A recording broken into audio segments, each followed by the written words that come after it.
we have clients that come in, they may be socially naive, they have lack of connection, they don't have a lot of practice socially, they have maybe a more difficult time identifying and describing what's going on with them, or being able to identify and describe what's happened to them.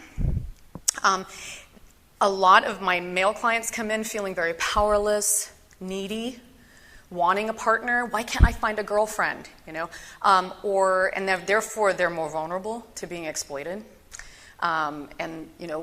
People talking about, I've had clients tell me, well, I'm just going to hire a prostitute. And I'm just going to hire a prostitute. I'm going to get it over with. And my dad told me I should just do that because then I'll learn. And so exploring, okay, what are the ramifications? Now, my job as a counselor is not to instill values, but that comes from family, church, temple, and then your own kind of education and your decision-making as an individual, as a human. However, my job is to clarify what are the important considerations, what's the ramifications of this decision, and what is this going to mean for your life in the long term?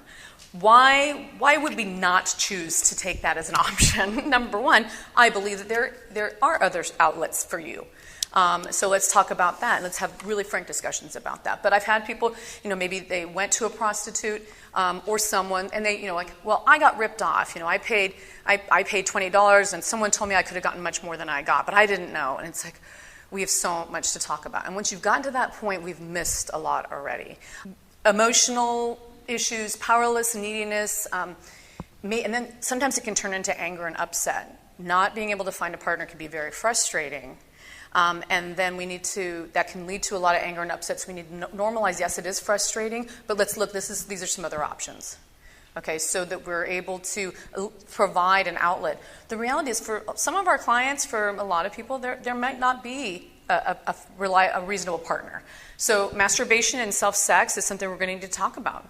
And we're going to need to promote private time and acknowledge that this is a viable option that many adults take advantage of, and we can't be embarrassed about talking about that.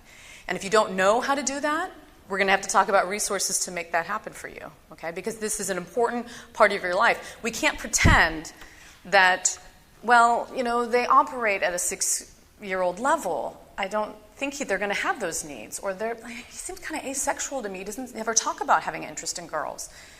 Because people aren't bringing that topic up, or because you think they're cognitively challenged, the biology still progresses, and things can happen when you don't mean to. Okay, so I keep going on to that. But the main point is we want people to have, if people are going to choose to be sexually active, have healthy sex lives, and also let them understand the responsibilities, the resources, and the rights that are involved with sexual behavior.